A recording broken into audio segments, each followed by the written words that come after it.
Halo guys, kita bertemu lagi di sini masih dengan materi tes mental ideologi.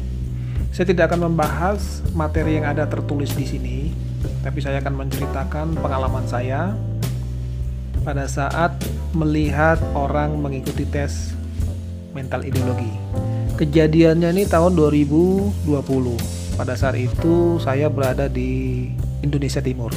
Kemudian pada saat penguji bertanya kepada calon prajurit, penguji ini melihat ada pertanyaan-pertanyaan tertulis yang perlu digali, ditanyakan lebih lanjut kepada calon prajurit ini, yaitu masalah pacaran. Pada mulanya calon ini tidak mau terus terang, jadi jawabannya singkat-singkat saja. Namun dengan kepiawaiannya penguji yang sudah tinggi jam terbangnya, dia berhasil untuk menggali bagaimana cara berpacarannya dari calon prajurit ini. Awal mulanya si calon ini mengaku pacarnya cuma satu, tapi penguji gak percaya. Dia bilang, kamu kan gagah, kamu kan ganteng, badanmu bagus, tinggi, gak mungkin pacarmu cuma satu. Coba jujur sama saya, berapa pacarmu? Siap, 2. Akhirnya dia ngaku kalau pacarnya 2. Yang pertama orang mana? Siap, yang pertama orang Jawa. Oh, namanya disebutlah, namanya itu Wati. Gimana sih kenalan sama Wati waktu itu? Siap, dia kawan sekolah. Apa yang kamu suka dari Wati?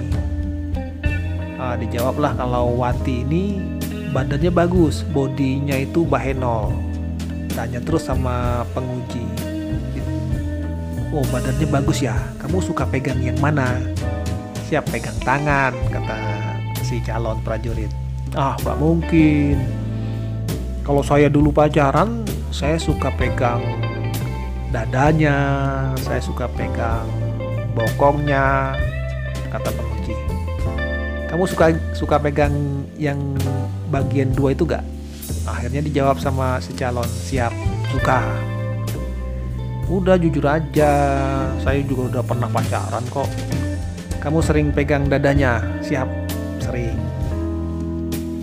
Biasanya megangnya di mana? Siap, di kamar. Oh, di kamar. Ngapain aja di kamar? Siap, duduk-duduk saja, katanya. Masih belum ngaku dia. Akhirnya dipancing-pancing mengaku. Jadi sudah pernah berhubungan seks? Sudah, katanya. Apa sih yang kamu suka dari si Wati? Emang dia suka gaya apa aja? Kata testor. Siap, dia suka di atas. Oh, gitu. Jadi kalau dia di atas, dia goyangannya itu hot, kata si calon. Di situ saya mendengar dari samping itu ngakak saya. Nah, si testor ini nanya terus. Oh, berarti kamu suka di bawah, Wati suka di atas ya? Siap. Kalau pacar yang satu lagi gimana? Orang mana dia? Orang sini. Terus kalau yang pacar kedua pun itu namanya siapa? Jenny. Kita sebut saja Jenny. Saya nggak tahu dia bohong apa enggak, tapi dia ngomongnya Jenny, nama pacar yang kedua itu. Kalau si Jenny ini udah kau apakan aja? Sudah pernah main sama dia? Siap, sudah. Dari 2 ini, Wati sama Jenny, kau suka yang mana? Siap, saya suka Wati. Kenapa tuh? Siap, kalau Wati dia goyangannya enak. Kalau si Jenny dia tidak suka goyang, jadi saya tidak suka. Nah, jadi pertanyaan-pertanyaan itu digali sama testor, sehingga calon prajurit itu menjawab dengan jujur.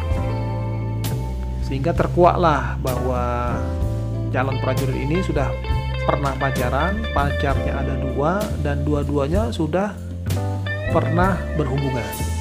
Nah, di sini ketentuan untuk calon prajurit adalah tidak pernah berhubungan seks sebelum nikah.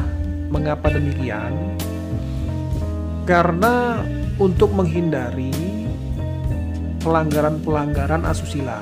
Biasanya orang yang sudah pernah berhubungan seks, dia pasti akan selalu mencari kesempatan untuk berhubungan, entah itu dengan membeli PSK atau dengan pacarnya atau dengan cara merayu perempuan lain, sehingga potensi untuk berbuat asusila, membuat pelanggaran itu besar.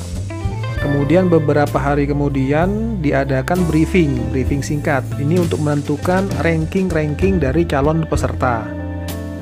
Dari tiap-tiap panitia per materi itu akan ditanya si A, si B, si C itu bagaimana.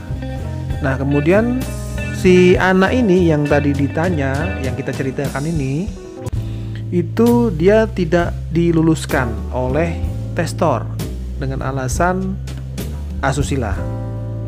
Jadi iseng saya tanya kepada testornya, bagaimana kelanjutan pertanyaan itu?